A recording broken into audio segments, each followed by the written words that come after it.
오늘 우리에게 주시는 하나님의 말씀은 누가복음 17장 11절에서 19절까지의 말씀입니다. 누가복음 17장 11절에서 19절까지의 말씀입니다. 제가 가진 성경책 신약성경 124쪽에 있습니다. 봉독하겠습니다.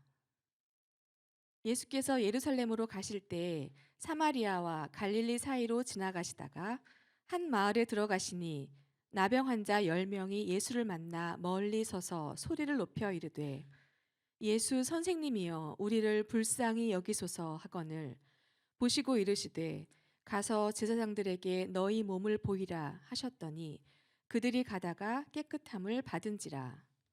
그 중에 한 사람이 자기가 나은 것을 보고 큰 소리로 하나님께 영광을 돌리며 돌아와 예수의 발 아래 엎드려 감사하니 그는 사마리아 사람이라. 예수께서 대답하여 이르시되 10사람이 다 깨끗함을 받지 아니하였느냐? 그 9은 어디 있느냐? 이 이방인 외에는 하나님께 영광을 돌리러 돌아온 자가 없느냐 하시고 그에게 이르시되 일어나 가라 내 믿음이 너를 구원하였느니라 하시더라. 아멘. 할렐루야. 우리 앞에서 찬양을 한 이 예배팀 너무너무 찬양 감사하고 우리 격려와 축하 박수 보내드립니다.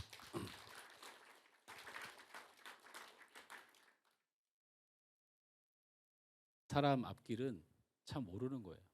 사람 앞길은. 이 앞에서 우리 찬양을 한 우리 분이 우리 최영철 장로님인데요. 장로님을 제가 처음 만났을 때가 고등학교 1학년이었나? 중학교 3학년이나 그쯤이었던 것 같아요. 교회에서 얼굴도 심상치 않게 생긴 조그만 학생이, 제가 비하한 거 아닙니다. 찬양을 하는 모습이, 여기 보셨죠? 이렇게 이 모습이 중학교 한 3학년 때 모습이에요. 입을 갑자기, 보통 우리가 찬양하면 뭐 예를 들면 뭐 하나님의 은혜 이렇게 하잖아요. 우리 장로님 그렇게 안 불렀어요. 기타를 들고 하나님의 은혜로 이렇게 부르니까 이 보수적인 교회에서, 아니 지금 남자가 여자도 아니고, 그래서 이거보다 더 심했어요. 얼마나 그냥 뭐 온몸을 이렇게 일동을 해가면서 이렇게 혼자 부르는지. 예, 누가 저렇게 하나님 앞에 젊은 나이에 헌신하고 충성하고. 그리고 장로님이 그 뮤지컬을 굉장히 잘 만드는데, 뭐 올해는 뭐 안 되더라도 내년에는 우리 장로님 만들어놓은 이 성탄절 관련한 뮤지컬도 했으면 좋겠다라는 생각이 들 정도로 잘 만들어요. 그래서 보는데 옛날 생각이 나서 참 은혜도 됐는데, 별로 그 은혜가 안 되는 일도 가끔 있어요. 오늘이 추수감사주일이잖아요. 근데 우리 장로님이 저한테 그래요. 목사님, 성도들한테 추수감사 헌금 좀 많이 하라고 광고 좀 하세요. 살다 장로가 나한테 와서 추수감사 헌금 많이 좀 하라고 광고 좀 하라는 거야.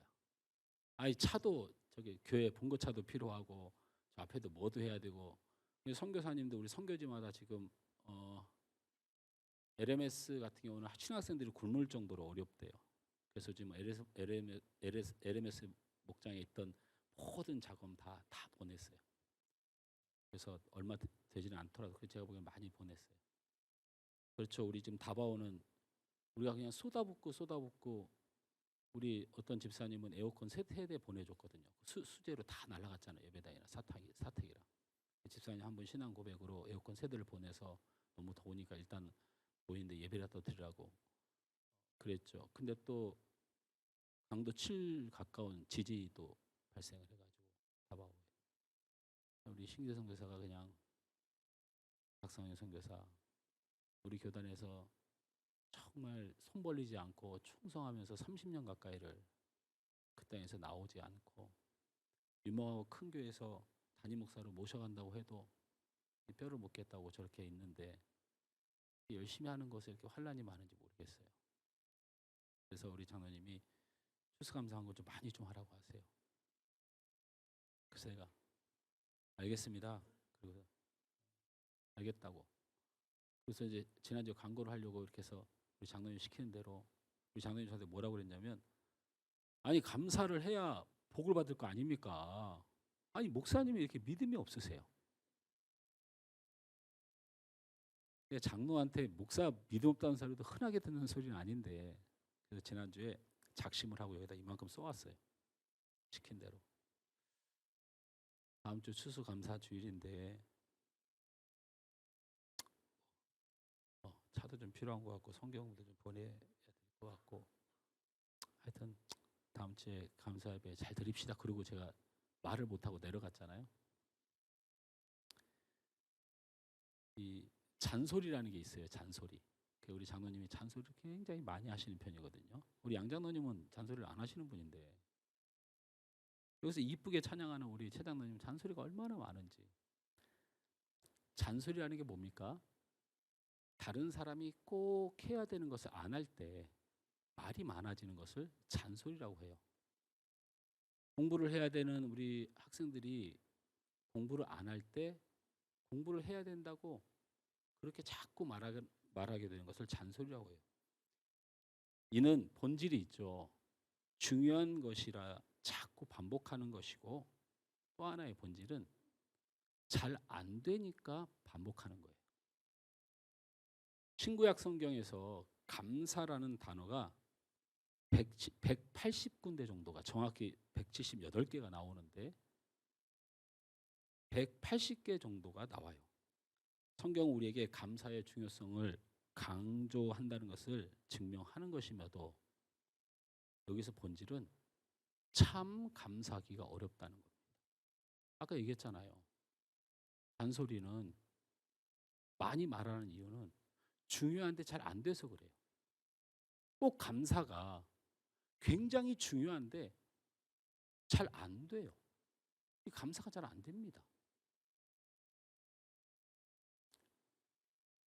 오늘 성경 본문의 내용을 여러분 잘 아시죠?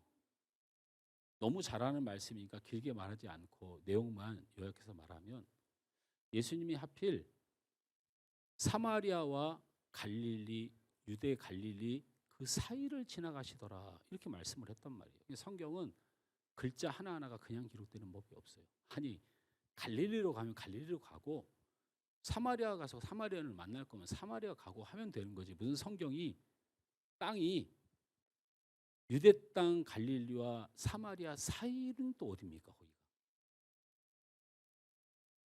이 이야기가 무슨 얘기냐면, 거기 가면 10명의 나병 환자로 유대에서도 버림받고 사마리아에서도 버림받은 불쌍한 사람이 있었다라는 뜻입니다.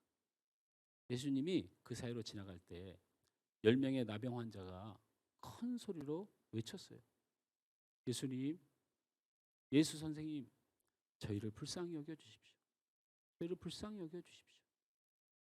예수님이 그들을 보시고 이렇게 말씀하셨죠. 알겠다. 제사장에 가서 너희 몸을 보이라. 말씀하셨단 말이에요. 말도 안 되는 얘기죠. 말도 안 되는 얘기입니다. 어떻게 갑니까? 나병 환자가 예루살렘을 어떻게 들어가며, 예루살렘을 들어갈 수 있었으면 사마리아와 갈릴리 사이의 그 험지에서 버림받은 땅에서 살고 있겠습니까? 어쨌든 그들이 제사장에게로 향하는 그 순간 몸이 깨끗이 나음을 받았습니다. 그런데 그 가운데 오직 한 사람이 예수님의 은혜가 얼마나 감사한 것이 깨닫고 가던 발걸음을 멈추고 예수님께 돌아와서 큰 소리로 하나님을 찬송하고 감사했다는 것입니다. 여러분 잘 알다시피 예수님께서 말씀하셨습니다. 10사람이 다 깨끗함을 받지 않았느냐? 9은 어디 있느냐? 예수님의 이 포인트가 아주 중요합니다. 10명이 다 깨끗함을 받지 아니했느냐? 9은 어디 있느냐? 10명의 나병 환자들이 병 고침을 위해서 다 함께 예수님 앞에 나갑니다. 우리가 복을 받고 은혜를 받기 위해서 다 예수님 앞에 나가는 것이죠. 그리고 다 함께 완전히 깨끗하고 고침을 받습니다. 완벽하게 고침을 받습니다. 우리가 예수께로 나아가면 예수님이 우리에게 가장 필요한 길로 인도하십니다. 그 대학이 필요하면 거기 보낼 것이고, 거기가 아니고 주님의 뜻이 있으면 딴 데 보낼 거예요. 우리 고3 학생들 염려하지 마세요. 고3 염려하지 마세요. 아멘을 끝까지 안 하는 건 시험 못 본 아이들이에요. 근데 염려하지 마세요. 여러분, 시험 끝나자마자 제가 고3들한테 전화 통화 다 했습니다. 6명이 봤는데 그중에서 말을 돌리면 은석이가 저한테 이렇게 말합니다. 소자. 전화 통화 내용이에요. 은석아, 시험 잘 봤니? 그랬더니 소자. 입신양면의 길을 가기 어려울 것 같사옵니다. 그래서 내가 전화 왔다가 길거리에서 하도 기가 차가지고 뭐라고? 그랬더니 소자, 시험 결과가 입신양면의 길, 사람의 이름을 드높이고 함께한 사람들 높일 만한 위치에 가기가 몹시 어려울 것 같사옵니다. 송구하옵니다. 그래서 제가 우리 은석이한테 똑같이 우리 다른 청년들한테 이렇게 얘기했습니다. 여기까지야. 수고했고 노력했고 잘 못했어도 여기까지야. 나머지는 하나님 앞에 맡겨. 우리가 무엇인가를 원할 때는 갑니다. 그런데 하나님께서 완벽한 길을 주신다니까요. 걱정하지 마세요. 그런데 그렇게 완벽한 길을 주시고 은혜를 주신 그 10명 가운데 9은 어디 가고 한 사람만 돌아와서 감사를 드렸는가? 이 얘기는 무슨 얘기냐면 아무나 감사 생활할 수 없다는 겁니다. 여러분, 감사는 쉽다고 생각을 합니다. 그러나 아무나 하나님께 감사할 수 있는 것은 아닙니다.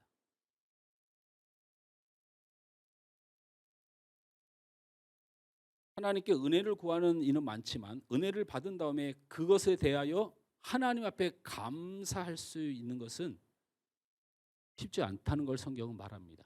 감사가 180번 기록되어 있지만 감사하는 사람이 극히 적다고 말합니다. 제가 여러분 이거 협박하려고 하는 게 아니고요. 오늘 말씀을 잘 파악해야 돼요. 여러분, 사도 바울이요, 로마서를 기록했는데 로마서는 사도 바울이 마지막 죽기 전에 정점을 찍는 교리서입니다. 왜 그러냐면 사도 바울이 예루살렘을 출발해서 마지막 복음의 정점을 찍어서 온 세계의 복음을 전하기 위하여 타켓으로 삼았던 데가 로마입니다. 그 로마를 향하여 우리 하나님과 거룩하신 예수님의 복음을 집대성에서 쓴 편지가 로마서예요. 이 로마서 1장에 보면 첫 번째로 이런 언급을 합니다. 하나님께서 진노하시는 것이 두 가지가 있는데 그 첫 번째는 하나님을 알되 영화롭게 하지 않는 것. 이게 무슨 말이냐면 하나님을 욕먹이는 것, 하나님을 망령 때 일컬게 하는 것, 하나님의 영광을 가리는 것. 이거 하나님 굉장히 진노하신다고 사도 바울은 얘기하고, 놀랍게도 하나님이 진노하신 두 가지 중에 두 번째가 하나님을 알되 감사하지 않는 자. 이게 교리의 답니다. 이게 교리의 다예요. 하나님을 알되 하나님을 영화롭게도 하지 아니하고 하나님을 알되 감사하지 아니하는 자는 하나님의 진노를 받을 것이다. 이렇게 시작을 한다는 겁니다. 사랑하는 성도 여러분, 신앙생활이라는 이 퀘션이 무엇입니까? 신앙생활이 이런 겁니다. 하나님께서 내게 은혜를 주셨다고 깨닫는 사람들이 그 마음을 담아 하나님 앞에 어떻게든 보답하고 사는 것을 신앙생활이라고 합니다. 그러니까 하나님께서 내게 은혜를 주셨다는 감사의 감격이 없이 신앙생활은 불가능해요. 불가능합니다. 참된 신앙생활은 은혜에 대한 감사의 반응을 전인격적으로 드러내는 겁니다. 참된 신앙생활은 하나님의 은혜에 대한 감사를 생각과 행동과 말로 표현하는 것을 신앙생활이라고 해요. 자기가 옳은 것을 말하고 생각하고 행동하는 것은 신앙생활이 아니에요. 그렇게 하잖아요. 네? 하나님이 내게 베푸신 은혜에 대한 반응, 그걸로 생각하는 거예요. 생각하는 거예요. 그걸로 행동하는 거예요. 그걸로 말하는 겁니다. 그것을 신앙생활이라고 합니다. 평생을 나병을 겪으며 생업을 잃고 가족에게 버림받고 사회에서 격리돼서 유대 땅도 갈 수 없고 사마리아도 갈 수 없는 그 사이에서 죽을 날만을 기다리던 10명의 나병 환자는 예수님을 만나고 깨끗이 치료받았습니다. 이것은 그냥 짐승도 하는 감사인데 안 해. 이 정도가 되면 짐승도 하는 감사인데 안 합니다. 이것을 성경이 왜 그렇게 했을까요? 뭐 9명 환자 욕하라고요? 어떤 사람은 이렇게 말합니다. 순종하면 병이 낫는다. 여러분, 이 설교가 어떻게 순종하면 병을 난다는 설교로 우리 한국 강단의 90%가 선포가 돼야 됩니까? 그러면 순종하여 병이 나오면, 내 병이 낫길 구해서 병이 나오면 순종하여 병이 낫는 복음이 되는 겁니까? 아닙니다. 예수님 물으신 질문에 대한 답변해야 됩니다. 9은 어디 갔느냐? 이게 핵심이에요. 그러면 이 말씀 뭐가 돼야 됩니까? 도대체 왜 이렇게 감사하기가 힘드냐? 이렇게 전해줘야 되는 겁니다. 어떻게 순종하면 병을 낫습니까? 돈 벌면 하나님 안 찾고 감사 안 해도 됩니까? 잘 되면 하나님 안 찾고 감사 안 해도 됩니까? 내가 잘 못 되고 내가 망하고 내가 병들면 우리는 감사가 사라지는 것입니까? 아니지 않습니까? 9이 어디 가고 이 한 명이 왜 감사했는지, 무엇 때문에 감사할 수밖에 없는지, 하나님을 알되 감사치 아니하는 자는 하나님의 진노를 당한다고 로마서에서 말했으니까 우리가 감사한 사람이 되기 위해서 우리에게 무엇이 필요한지 말씀을 통해 깨닫는 건 여러분에게 생명의 말씀이 되는 줄 믿습니다. 생명의 말씀이 되는 줄 믿습니다. 말주변 좀 괜찮고 세상 이야기 막 끌어다가 여러분 주머니 탈탈 털어서 헌금하게 하는 이런 설교에 은혜 받고 헌금하지 말고, 9은 어디 가고 한 사람이 무엇 때문에 감사했는지를 주께서 말씀하셨으면 그 믿음을 내가 마음에 담아서 나는 진짜 감사한 사람이 되어야 될 줄 믿습니다. 성령의 역사로 감사하는 것이고 하나님의 임재로 감사하는 것이고 주께서 내게 베푸신 감동으로 감사가 될 줄 믿습니다. 따라서 합니다. 믿음이 있어야 감사할 수 있습니다. 여러분, 첫째, 믿음이 있어야 감사할 수 있습니다. 앞에서 말씀드린 것처럼 고침을 받은 10명의 나병 환자들의 특징이 있었습니다. 그중 하나가 어떤 특징이냐면 불가능한 것에 순종하는 순종의 믿음이 있었다는 거예요. 예수님은 분명 너무나도 이해하기 힘든 말씀을 하셨습니다. 그냥 고침을 받아라. 아니, 와서 기도해주고 네가 원하는 것이 무엇이냐, 뭔가 좀 이렇게 커뮤니케이션을 하셨어야 되는데 예수님이 그냥 멀치에서 못 오잖아요. 사람들 근처에 못 오잖아요. 나병 환자가 저 언덕 산에서 10명이 소리치는 거예요. 예수님 여기 좀 보세요. 저희를 불쌍히 여겨주세요. 예수님이 크게 외쳤습니다. 제사장에 가서 내 몸을 보이라. 갈 수도 가서도 안 되죠. 그리고 설령 보인다고 그 불치병이 낫겠습니까? 그런데 신기한 것은 10명의 나병 환자들이 이 말에 모두 순종했다는 것입니다. 그리고 모두 고침을 받았다는 것입니다. 그래서 오늘 본문이 순종하면 복을 받는다 전파되면 되겠습니까? 말씀은 하나님이 우리에게 보이신 것이지 우리가 말씀을 보이는 게 아닙니다. 그냥 뭐 순종하면 복 받는다 이렇게 보려고 말씀을 보이는 게 아니고 하나님의 말씀을 깊이 들여다보면서 하나님이 내게 원하시는 것이 묻는 것을 대답할 수 있는 완벽한 말씀을 받아들여야 됩니다. 그래서 순종하여 복을 받는다, 나음을 얻는다, 그 다음에 9은 어디 갔느냐, 이거 어떻게 풀지를 고민해야 되는 겁니다. 그러면 앞에 말씀이 아닌 거죠. 10명의 나병 환자는 모두 예수님의 말씀에 순종했습니다. 그러나 9은 감사하지 않고 왜 갔느냐고 물으시는 겁니다. 왜 너 혼자 감사하러 왔냐고 물으신 겁니다. 여러분 CTS에 그 내가 매일 기쁘게라는 프로가 있죠. 아주 그 많이들 간증을 하러 나오는데요. 거기 그 남자 사회자 이름이 최선규 씨입니다. 당연히 KBS 공채 아나운서죠. 그때 당시 나이에 1m 80몇에 아주 훤칠하고 대단한 사람입니다. 그리고 방송에서도 메인 모든 아나운서를 그 친구가 할 정도로, 친구라고 하면 안 되죠, 어르신이. MC 중에 내가 매일 기쁘게라는 MC가 지금은 김지선 씨가 하는데, 그 전에 뭐 정혜리 권사인가요? 권사님, 또 유명한 배우들이 그 자리를 한데 이분만 안 바뀌고 계속하죠. 그 이유는 뭔지를 잘 모르겠지만 이분의 이야기의 간증이 이렇지 않습니까? 집안 대대로 3, 4대로 불교 집안이었고, 이 김성규 씨가 불교 이 절에 학생회장, 청년회장, 결혼하기 전까지 불교의 모든 사역의 핵심에 있었던 사람이고요. 그렇기 때문에 당연히 교회하고 이 어떤 생각도 많이 다르지만 하나님 하면 치가 떨리고, 그다음에 예수 믿는 사람 보면 그렇게 싫었다는 거예요. 그리고 자신은 잘 나가고 공부도 잘하고 또 부자고 잘 되니까 늘 예수 믿는 사람들이 가난하고 없고 살기 힘들게 사는 걸 보면 자기 항상 우월감이 있어서 뭐 하나님을 믿는 사람 별거 없네라는 생각으로 무시하면서 살았답니다. 근데 어느 날 결혼을 해서 4살 딸이 길거리에서 트럭에 깔렸습니다. 그것도 지나가는 용달차가 아니고 2.5톤 트럭에 앞뒤바퀴에 깔렸는데, 4살짜리가 등치가 안 커서 그런지 무슨 쌀포대 같은 게 깔렸나 하고 이 기사가 멈췄다가 뒤로 물러나면서 또 깔린 거예요. 4살짜리 아이가 머리부터 발끝까지 뼈며 장기며 다 터지고, 그 소식을 뉴스 진행을 하는 도중에 저 앞에서 피켓을 들고 끝나자마자 바로 병원을 간다고 알림을 받은 거예요. 차를 몰고 딸이 그냥 시신처럼 누워있는 그 병원을 향하여 가는데 그렇게 눈물이 나더래요.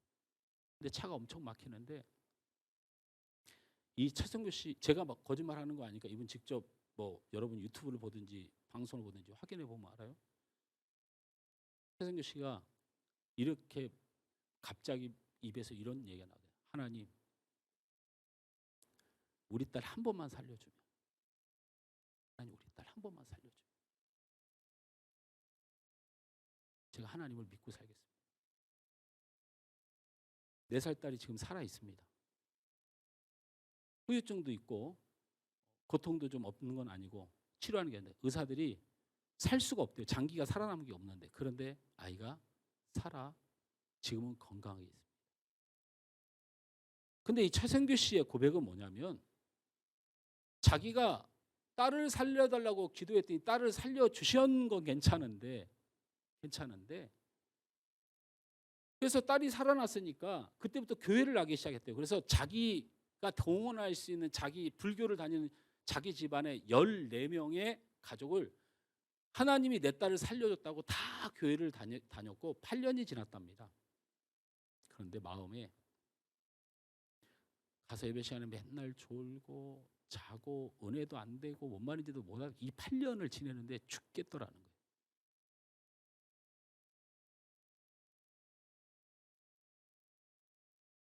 이 최성규 씨가 하는 말은 이 말입니다. 무엇을 바라는 것을 들어주시는 하나님을 만났는데 그 하나님이 내게 얼마나 감사하고 감격하는 데는 내 딸이 살아나도 소용이 없더라. 내 생명이 건짐을 받아도 감사하기가 어렵더라. 뭐 때문에? 왜 감사가 안 돼요? 예, 최성규 씨의 말은 이 말입니다. 믿음이 없으니 감사는 안 나오더라. 8년째 되는 어느 날 자기 딸을 살려달라고 요구한 내용과 딸을 살려준 사건과 전혀 무관하게 어느 날 예배 가운데 성령께서 임하시고 뜨거운 그 보혈의 은혜로 자기를 감싸 주님이 내가 너를 사랑하노라 하신 그 음성이 마음속에 새겨지고 그게 믿어지더니 그 다음에 철철 눈물을 흘리며 내게 베풀으신 은혜가 생각나고 그때부터 감사가 되더라라는 겁니다. 제가 왜 이런 말씀을 합니까? 한 명밖에 돌아오지 아니하였느냐? 9은 어디 있느냐 말씀하시면서 예수님이 그 한 명에게 많은 제자들과 사람들 앞에서 선언한 선언이 있어요. 이 친구가 왜 감사했는지 아느냐? 우리 말씀을 본문에 있습니다. 누가복음 17장 19절 시작. 그에게 이르시되 일어나 가라 내 믿음이 너를 내 구원하였느니라 하시더라. 내 믿음이 바로 감사하게 하였느니라. 저는 감사가 없는 사람을 믿음 있다고 생각하지 않습니다. 제가 우리 성도들에게 이 교회 저 성성에서 작은 예배당을 여기 짓고 와서까지 제가 줄기차게 원하는 게 있잖아요. 좋습니다. 돈 아까워서 11조 못하고 전도할 마음이 없어서 성경도 못하는 거 제가 그런 거 뭐라고 안 하겠습니다. 그러나 하나님의 감사만큼은 속이지 마십시오. 잊지 마십시오. 하나님의 감사하지 않으면 저는 그 믿음을 믿음으로 볼 수 없습니다. 목사가 교회가 하나님의 말씀이 복음이 구원을 위한 것이라면 우리에겐 감사가 차고 넘쳐야 될 줄 믿습니다. 저는 이 말씀을 굉장히 신실하게 믿는데요. 시편 103편 1절에서 3절 말씀을 함께 한번 읽어봅니다. 시작. 내 영혼아 여호와를 송축하라 내 속에 있는 것들아 다 그의 거룩한 이름을 송축하라. 내 영혼아 여호와를 송축하며 그의 모든 은택을 잊지 말지어다.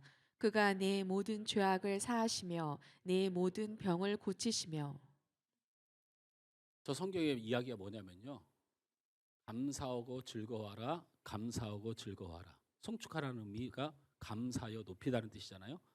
그러니까 네 평생에 감사하고 높이고 감사하고 하나님을 높여야 될 이유가 뭐냐면 바로 사라흐하고 라파하니 감사하고 높여라고 저 말씀을 하신 거예요.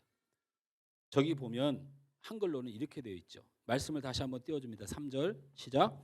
우리가 하나님을 감사해야 될 이유 읽습니다. 그가 시작. 그가 내 모든 죄악을 사하시며 내 모든 병을 고치시며. 저기 내 모든 죄악을 사하시며 사라흐라는 단어입니다. 히브리어로 사라흐라는 단어예요. 이게 능동 분사형이에요. 그러니까 끊이지 않고 계속 움직이는 단어란 뜻이에요. 글이란 뜻이에요. 이건 무슨 얘기냐면 우리 죄를 어떻게 사하냐면 끊임없이 끝나지 않고 영원히 사하시는 약속을 해주신 분이에요. 할렐루야. 저는 이것에 굉장히 감사합니다. 여러분의 어떤 죄도 얼마나 오랫동안 된 죄도 우리 하나님은 그리스도의 보혈로 인하여 여러분을 끊임없이 용서하시는 사라의 사랑을 보이셨습니다. 시편 82편 5절 말씀에 주는 선하사 사유를 즐기시며 이 얘기는 무엇이냐면 용서하기를 기뻐하신다 그랬어요. 우리 하나님. 저는 이것에 굉장히 감사합니다. 하나님이 내 죄를 용서하기를 기뻐하지 않으셨다면 난 도대체 어떤 인간이 되었을까 끔찍합니다. 그러나 우리 하나님은 사라흐 하시는 하나님, 계속해서 용서하시는 하나님이란 뜻입니다. 또 뭐라고 되어 있습니까? 내 모든 병을 고치시며, 여기서 고치다는 말은 여러분 잘 아는 라파라는 단어입니다. 이 라파라는 단어는 육신의 병이 아니고 육과 마음을 완벽하게 고친다는 겁니다. 육과 마음을 완벽하게 고쳐요. 육만 고친다고 되는 줄 아십니까? 아파 본 사람들, 아픔도 큰 고통이지만 평생 마음의 아픔 하나 때문에 사람이 병들고 죽어가요.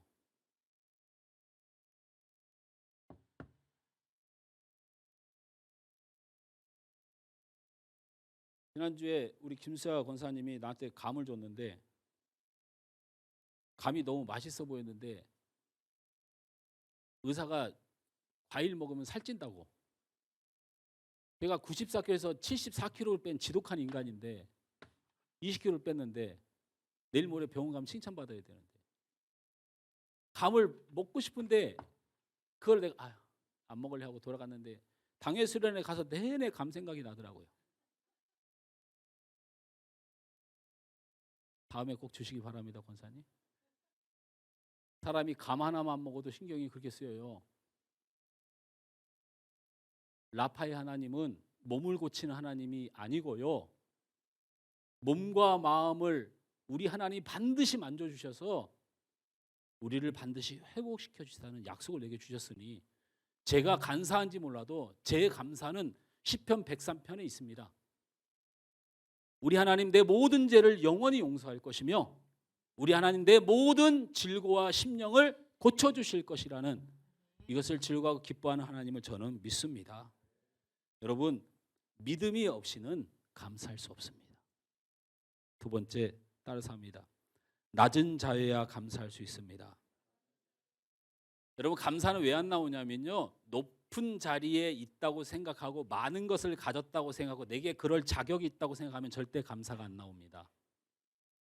감사가 절대로 안 나와요.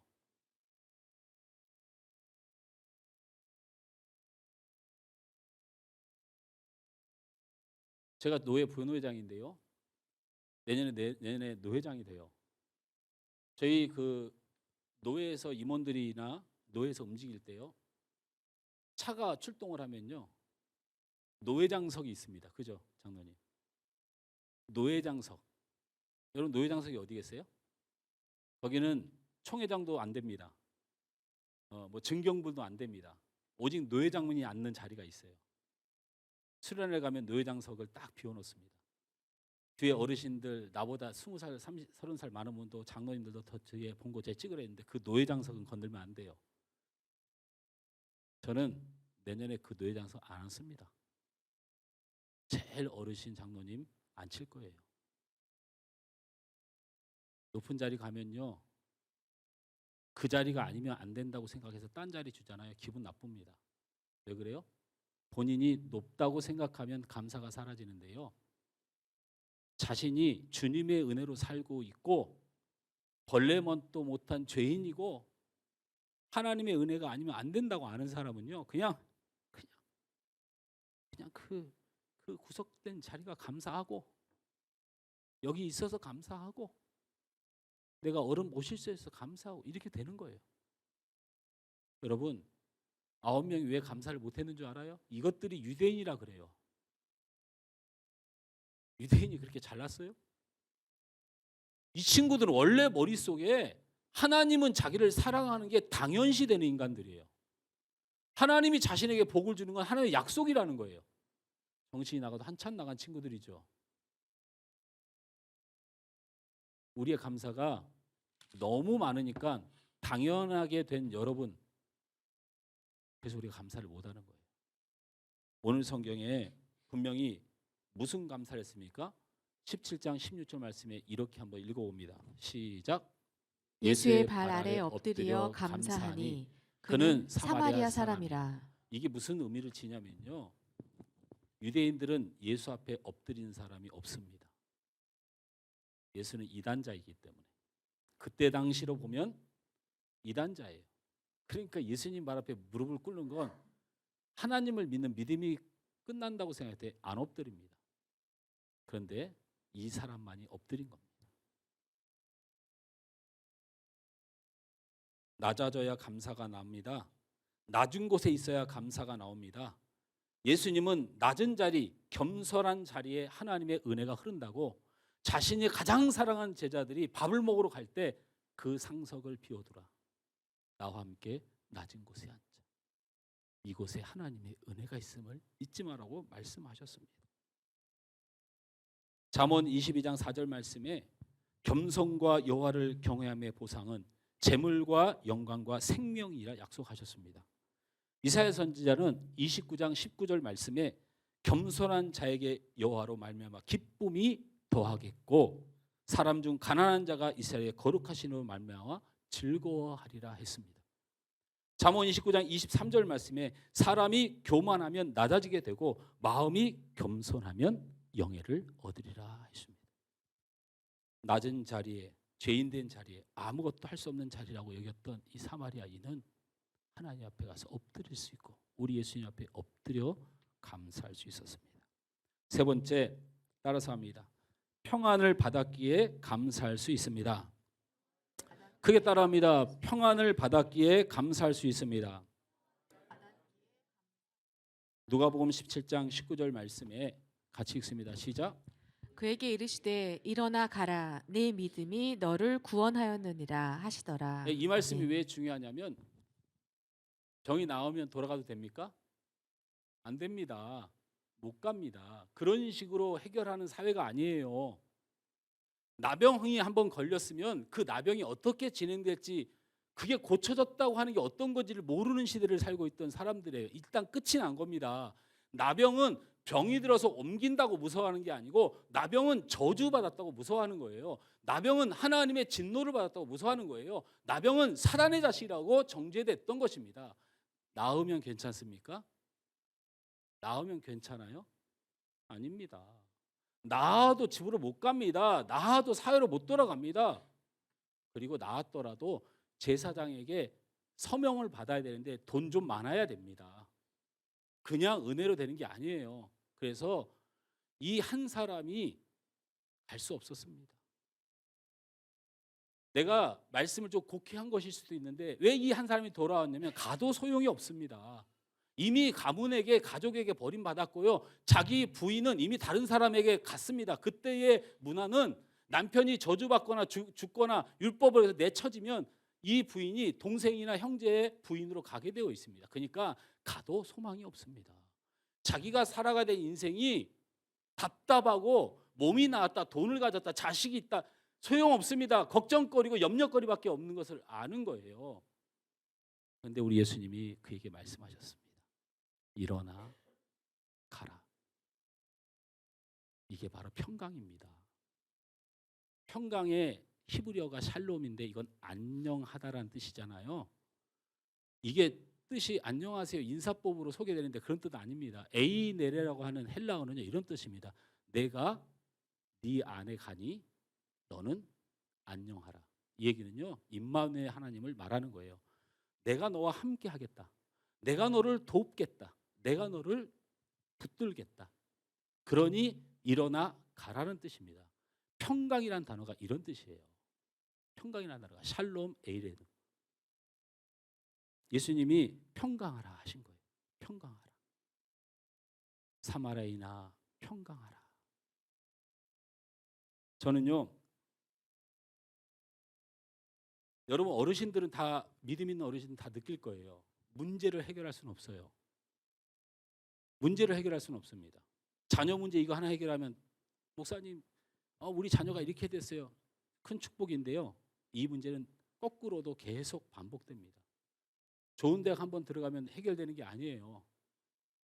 높은 곳을 향해서 가는 인간의 욕심은 우리의 욕심 때문이 아니고 사회적 구조가 그 높은 곳에서 또 높은 곳을 향하여 그 높은 곳에서 또 높은 곳을 향하여 갈 수밖에 없도록 인도합니다. 왜냐하면 높은 곳에 가고 높은 곳에 가다 뚝 떨어지면 끝장이기 때문에 끝까지 가는 거예요.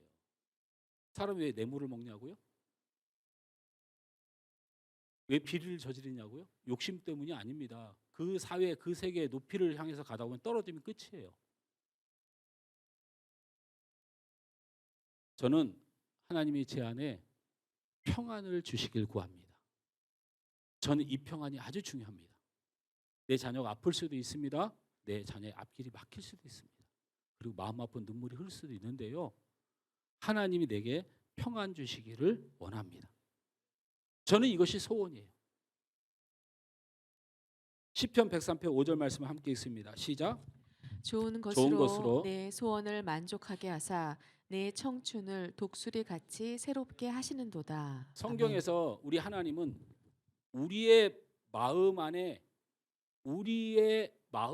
하나님의 은혜를 부어서 만족해 하신다는 거예요.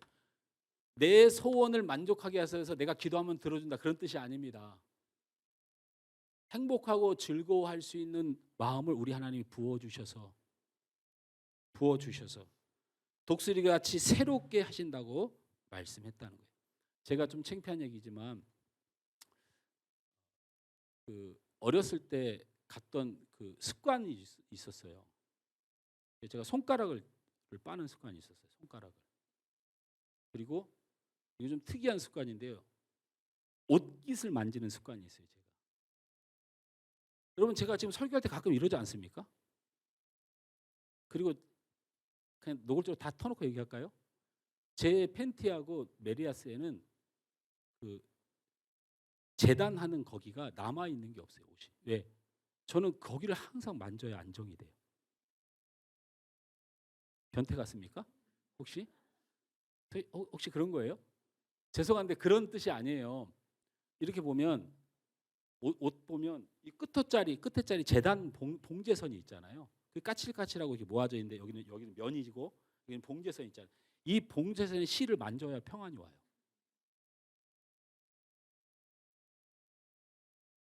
그리고 손가락을 빨고 이랬는데 그 우리 성일 집사가 저를 봐서 알잖아요. 그래서 팬티 그 끝단 봉제선이 맨날 터지니까 어머니가 돈도 없는데 맨날 속옷을 도대체 사다 주면 한 달이면 없어지고 한 달 이게 터지니까 그게 계속 만지니까 자면서 계속 만지고 자요. 근데 제가 그걸 몇 살 때까지 할게요. 이게 더 충격적이에요. 우리 사모가 여기 있는데 오해하지 마세요. 제가 이거를 22살까지 했어요. 여기 우리 22살 청년들 손 들어봐요. 준영이가 22살이에요? 제가 22살까지 사실 손가락을 빨고요.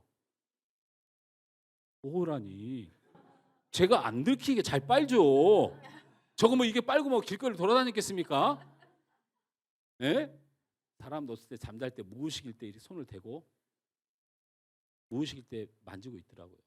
22살까지 그랬거든요. 근데 신기하지 않습니까? 이게 왜 사라졌을까요? 우리 여러분 자녀들 키우다가 그 습관이 사라지는 것은 그들의 마음에 채워짐이 있기 때문이거든요. 그러면 사라집니다. 욕구 불만이라고 하고 사람이 갖고 있는 기본적인 속성 중에서 채움을 받지 못하면 우리 육신에 습관이 생겨요. 대리 만족을 위해서. 그런 게 사람마다 다 있어요. 그런데 제가 22살 때 우리 예수님의 은혜를 충만히 누리는 사건이 생겼어요. 내 마음에 하나님의 은혜로 내 안에 우리 하나님의 소원을 가득 채우고 내 안을 채우니까 내가 새로운 인생이 되게 되었다는 거예요. 이게 뭐냐면 바로 평안입니다. 우리 말씀 한 절을 다 같이 읽습니다. 시작. 골로새서 3장 15절 말씀입니다. 시작. 골로새서 3장 15절. 준비 안 됐나요? 됐습니까? 네, 함께 읽습니다. 시작. 그리스도의 평강이 너희 마음을 주장하게 하라. 너희는 평강을 위하여 한 몸으로 부르심을 받았나니 너희는 또한 감사하는 자가 되라. 우리가 기도할 아멘. 건요. 감사하잖아요. 감사가 조건이 안 되고 내 성공이 아닌 정말 신실하게 하나님께 감사할 수 있으려면 저 성경 말씀이 어떻게 되냐면 우리 마음에 평강을 구하라는 거예요. 평안을 구하라는 거예요. 그 문제 그렇게 해주세요. 그 문제 그렇게 해주세요. 이렇게 구하는 건요. 내 원하는 바를 들어주세요라는 건데요. 평강을 구하라는 것은요. 하나님 제가 어떻게 살아가든지 하나님 한 분만으로 평안을 주세요 하고 구하면요. 진짜 마음이 평안해지는데요. 반드시 그것은 복을 줘서 감사케 한다는 뜻이에요. 그러니까 우리가 평강을 구할 때 감사하고 그 감사로 복을 받는다는 얘기입니다. 세상 사람들의 원리와 신앙의 원리는 완전히 다른 얘기예요. 그래서 예수님께서 사랑하는 제자들에게 이렇게 말했죠. 요한복음 14장 27절 말씀에